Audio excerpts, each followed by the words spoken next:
Welcome to AD Dictation. Please subscribe the channel and hit the bell icon to get latest updates at first. If you have any query, then please let me know in the comment section below. Ready, start. Keeping in view the aforesaid principle, the language employed in the notification has to be appreciated.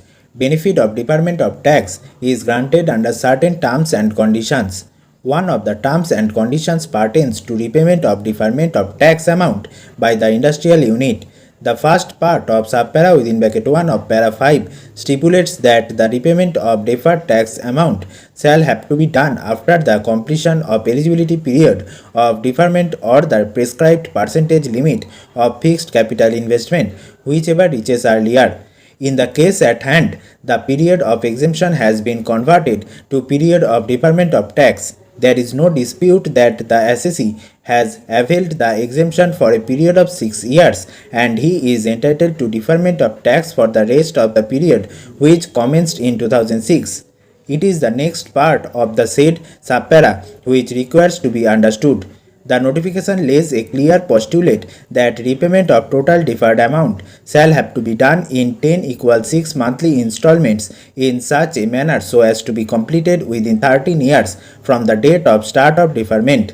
The words from the date of start of deferment have to have nexus with the policy stated in the beginning. The policy would apply if the unit has commenced between 1/9/1995 and 31/8/2000, that it has a registration certification from the prescribed authority, and that, most importantly, it has been given an eligibility certificate for the said purpose. The policy would come into play only if these conditions are satisfied, and then the assessee will be allowed to have the benefit of deferment of sales tax on the sale of manufactured finished goods for a prescribed period. Therefore, the authority has been given the power to lay down the prescribed period for grant of deferment. In the beginning, the first respondent was granted exemption. The concept of exemption is distinct from the concept of deferment of tax. After the JBAT Act came into force, under the statutory provisions, there was no exemption and beneficiaries were entitled to convert to the scheme of deferment.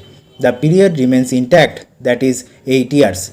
The repayment has to be done is equal 6 monthly installments and that period is 5 years.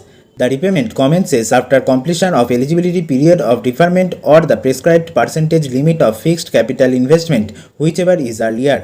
The prescribed authority can grant an eligibility certificate, but he has to keep in view the terms and conditions stipulated in the notification. The said authority cannot travel beyond the stipulations of the notification.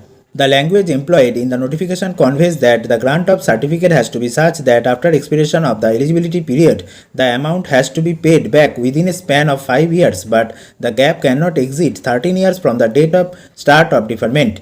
The postulate enshrined therein has to be appositely appreciated. Stop.